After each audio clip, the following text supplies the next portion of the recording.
They're tiny, they're toony, and they're appearing in a series of video games released on the 18-16-bit systems back in the day. Hi, my name's Stuart Jipp, and this is Franchise and Lows about the Tiny Toon Adventures. And it's been about 4 years in the making, kind of, a bit. Sorry about that. Tiny Toon Adventures for NES, released in 1991 and developed and published by Konami. And I ought to get this out of the way right up front. All of these games are developed and published by Konami. They held the license. But yeah, Tiny Toons for NES is a pretty vanilla Mario clone. Super Mario Bros. 3 clone specifically. And that's not a bad thing when you're copying the best. It's a pretty great game. It controls pretty... the controls are pretty floaty and loose, but... or maybe I should say they're kind of tight but also loose, because you move pretty quickly and slippery if you're holding down the run button, and you get quite a lot of jump distance as Buster, but you kind of expect that because each character that you can play as, Buster, Plucky, Dizzy, and Furball, I believe, they have sort of different handling, but Buster, being a rabbit, he can jump very high because, you know, rabbits are known for hopping and jumping very high, I guess. Plucky is better at swimming, Dizzy can destroy bricks with his tornado spin thing, and Furball can climb walls, which is like really game-breaking if in places you can just skip over the tops of levels because the collision at the top of the level isn't programmed, like in, well, Mario, which is where it's intentional, but here it doesn't feel intentional, it feels like an exploit. Yeah, you travel across some pretty standard 2D platformer areas, like you've got your desert level, and you've got your water level, you've got your cave, etc, etc. At the end of some of the stages you have Elmira Duff, who... I almost called her Elmira Fudd because the revelation that she was meant to be based on Elmer didn't come to me until I was like 26, because I'm an idiot. But anyway, you've got to avoid her until the exit appears and then dash through the exit. So yeah, it's fairly bog standard stuff, but it's good, it's solid. It's not going to reinvent the wheel for platformers, but it is good, it's a good game. And it's fun, and it's not particularly challenging, but it's always enjoyable, so you don't really need the sort of... It's not really a hardcore experience, but it is a pleasantly well-made experience. The graphics are odd because they're good in some stages and colourful, and then in another stage they'll be really weirdly early NES style, like all the enemies being one colour, stuff like that. It's just a little bit strange, and it's a little bit unusual, it's not really expected. But I do recommend giving it a go. It's definitely a solid game and it's well worth your time. In 1992, Konami and Novotrade released Tiny Toon Adventures Cartoon Workshop for the NES, which is a remarkably ambitious piece of shit, but I'm not going to talk much about it because it's not a game really, but it's kind of fascinating that they tried to put this cartoon-making utility on this underpowered console when, I mean, the 16-bit consoles were already out, and they were right there.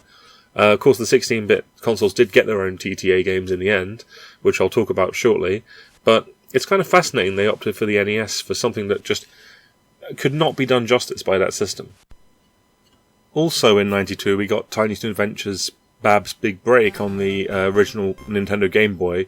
It's a very interesting game, a very good game I think. It's basically another platformer, of course it is, these are almost all platformers. But it's got really bold graphics for the original Game Boy, and I think there's something to be said for that, because a lot of the Game Boy games I found, they try to do sort of things that are really above the hardware and the screen that you're using, and you end up with really blurred, oversized graphics. Now this game has quite large graphics for a Game Boy game, but they remain sort of clear and dynamic, and they pop out. This is quite clever use of... I'm not sure if you would call it light and darkness, but basically the characters and the sort of solid platforms have a real definition to them, and I just think it looks really nice. And it plays well. It's very much your standard Konami quality platformer of those days, though. With, again, your sort of standard plot. I mean, the weirdest thing is it's about Babs becoming an actress, but you don't play as her at any point. You just play as, like, you know, the boys who are kind of keeping an eye on her and make sure she doesn't get into trouble, because... you know, women obviously aren't capable of achieving anything without men. Video games, man. But no, it's a good game, and easy to pick up and play, and probably not too expensive now either. It's got like mini-games to make the game, give it a little bit more variety as well. Although they're not hugely interesting mini-games, at least they are kind of, you know, there. The game's a little bit slow-paced. It's more slow-paced than the first NES platformer, But that's not a bad thing, because I do think this is a superior game. The NES game is great, but this one is definitely superior, I think. It's just a little bit more methodical, the level design is that little bit more interesting, and it's just a tiny bit more challenging, makes it feel more worthwhile. So I definitely recommend giving it a look if you get a chance. It's an extremely high quality Game Boy game. Again, released in 1992 for the NES, this is the sequel to the first Tiny Toon Adventure games. This is Tiny Toon Adventures 2 Trouble in Wackyland. They tried to make this a bit different by including various rides in the Wackyland theme park as the levels. But honestly, in my opinion, it just makes it feel a little bit gimmicky and disappointing, because I would have been happier with more of a straight sequel. I mean, I guess it's good that they tried to innovate, but what it amounts to is basically long auto-scrolling sections, and I know some people are really not fans of that, and really just weirdly slow bits, like when you're on the log flume when you're waiting for it to go up a hill, although there is a quite appealing number of frogs in that segment, so I can't fault it entirely. Anyway, it's not bad, it's just disappointing compared to the first one. Like I said, there really are just too many auto-scrolling bits, and there's a top-down bumper cars game that just doesn't work. It's just dull, it doesn't work, it's not fun, and they've brought in... it's the first game to use the flip kick attack for Buster in his haunted house sort of section, and it's an extremely imprecise attack, and when we get to the SNES game, Buster Bust Loose, which we will talk about a little bit later, they brought that attack back, and it was equally crap in that as well, so I just wish they hadn't bothered, really. It's definitely not a bad game. It's above average for the NES platformer library, but it is definitely a disappointment compared to the first one. It's definitely inferior. The level design isn't as strong. It's that little bit blander. It's kind of cool seeing some of the ideas they had, but it doesn't really make up for the lackluster kind of level design, in my opinion. So I don't really give this one a thumbs up at all, but if you can get it for a decent price, you won't necessarily regret buying it. It's not bad. Released in 1993 for the Game Boy again, Tiny Toon Adventures 2 Montana's Movie Madness is the sequel to Bab's Big Break, and it's a little bit inferior in my opinion. It tries to do a bit too much for the hardware, and you've got like a bunch of mini games in there, and these ones aren't really very fun, and the game itself, it might just be an optical illusion, but it seems as though the graphics are more zoomed in, which makes it a little bit harder to react to things that are coming at you. And it doesn't take long for the game to get challenging, but then again, the game isn't very long either. It's 4 stages and the final, like, 5th revisit sort of stage, which is fine, but, you know. It's definitely impressive for Game Boy software, I can't knock that. The sprites are nice and clear again, although not quite as clear as they were in the previous one. But, like I say, it just tries to do a bit too much.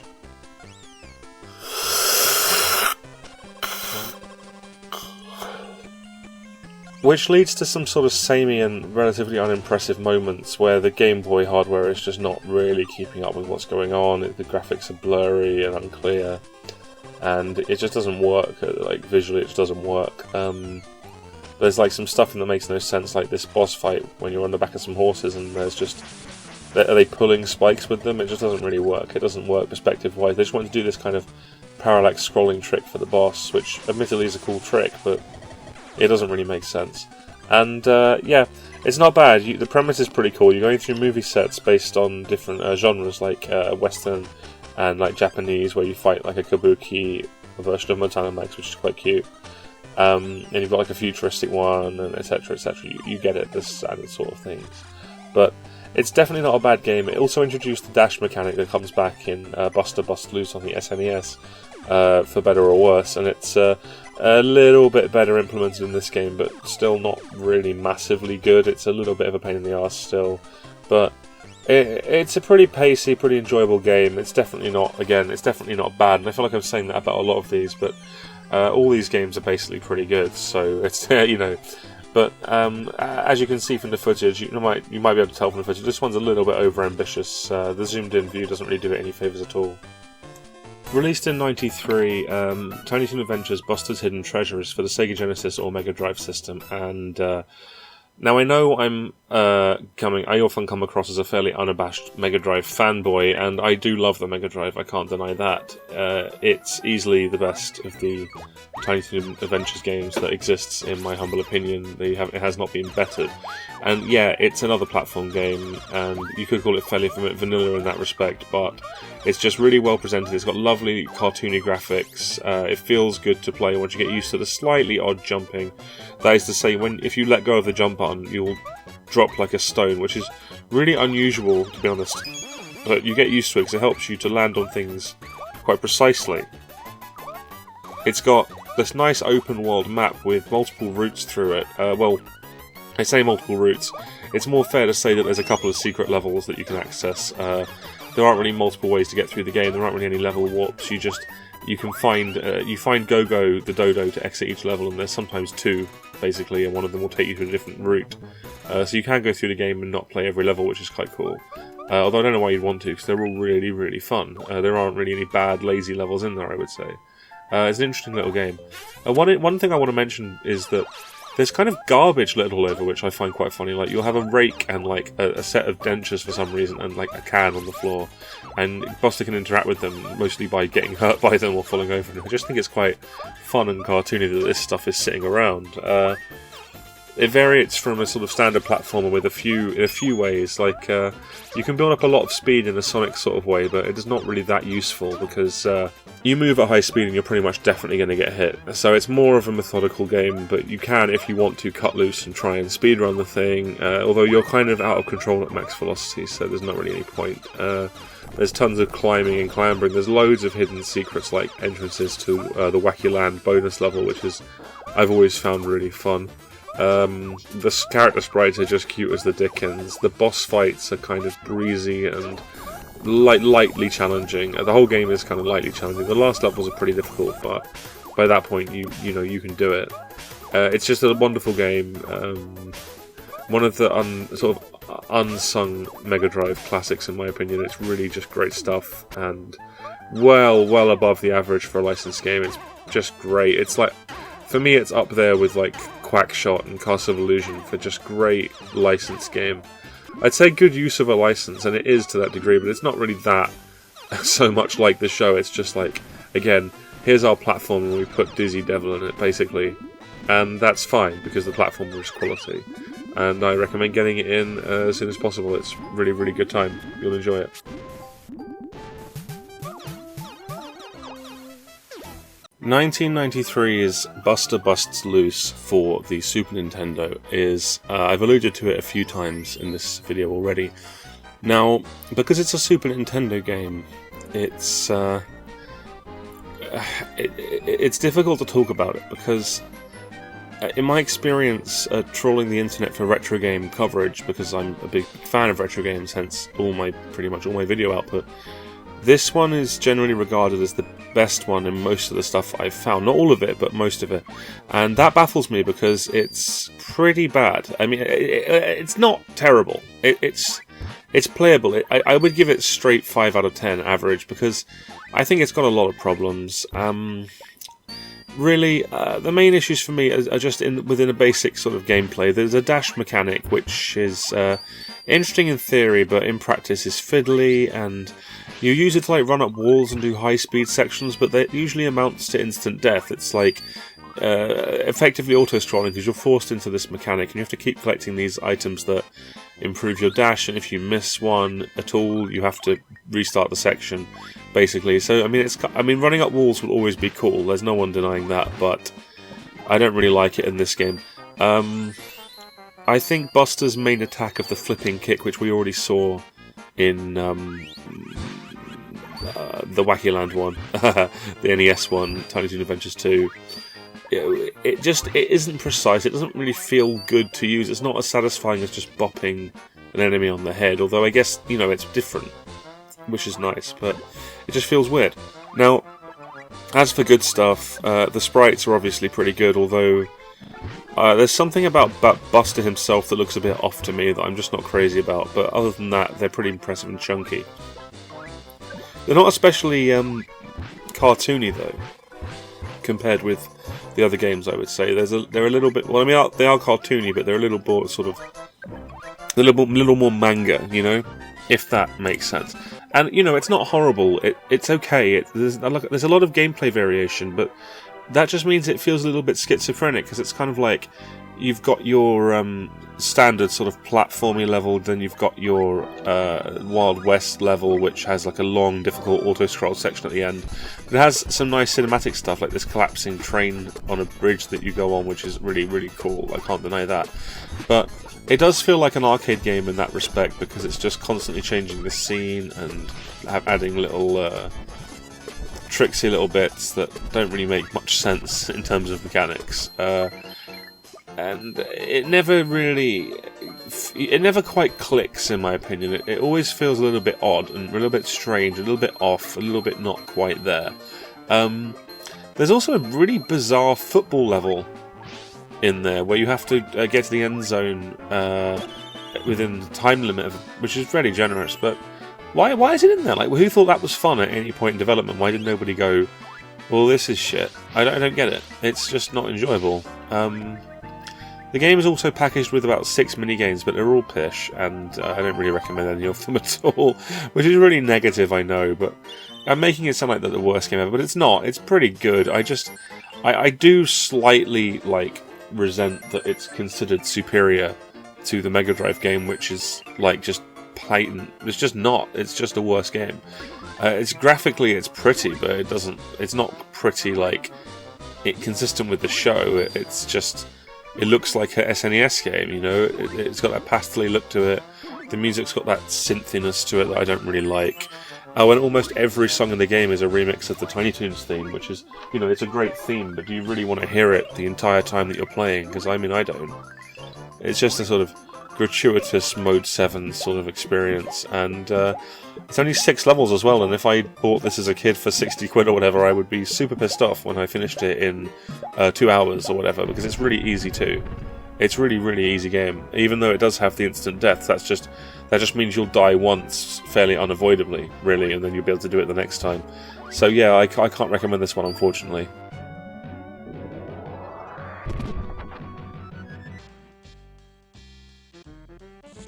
In 1994, there were 2 Tiny Toon Adventures sports games released, a Wacky Sports Challenge for the Super Nintendo and Game Boy, and Acme All-Stars for the Sega Mega Drive / Genesis. I'm not going to cover them much because, frankly, I don't care about them because I don't like this kind of sports game. It's not fun like the old Donald Duck one was. They're just boring, feeling unenjoyable sports games, and the thing that frustrates me is they persist with the SNES graphic style, which to me doesn't really fit, but whatever, there's some sports games, who cares. After the 16-bit era, there are a lot more Tiny Toons games, and I'm only going to mention a couple of them because they're good, because most of them are complete pump. They made some awful full motion video style adventure games like Myst almost on the PlayStation. What the hell was that all about? And a load of Game Boy Color games way after the series was even airing. It was baffling. But Treasure made a game called Defenders of the Looniverse for the PS2, which was never released, but you can actually get the game out there. It was finished, but it wasn't released. And it's pretty fun. It's a little bit like their old game Rakugaki Showtime, if you have any clue what that is. I mean, even I barely do, but I know it's similar to that. So, yeah, give it a go if you can find it. They also made a game called Buster's Bad Dream for the GBA. I think it was called something else in America. Scary Dreams, maybe? And it's actually the prototype for Astro Boy Omega Factor. It's a much more basic version of that game. It has a very similar combo system, and for that reason it's worth checking out, although it's far too hard for a Tiny Toons game. It's absolutely bizarre how hard that game is. But it's a pretty good time if you can find it, if very, very samey. Anyway, thanks for watching. I'm glad Franchise and Lowe's is back. I hope you're glad too.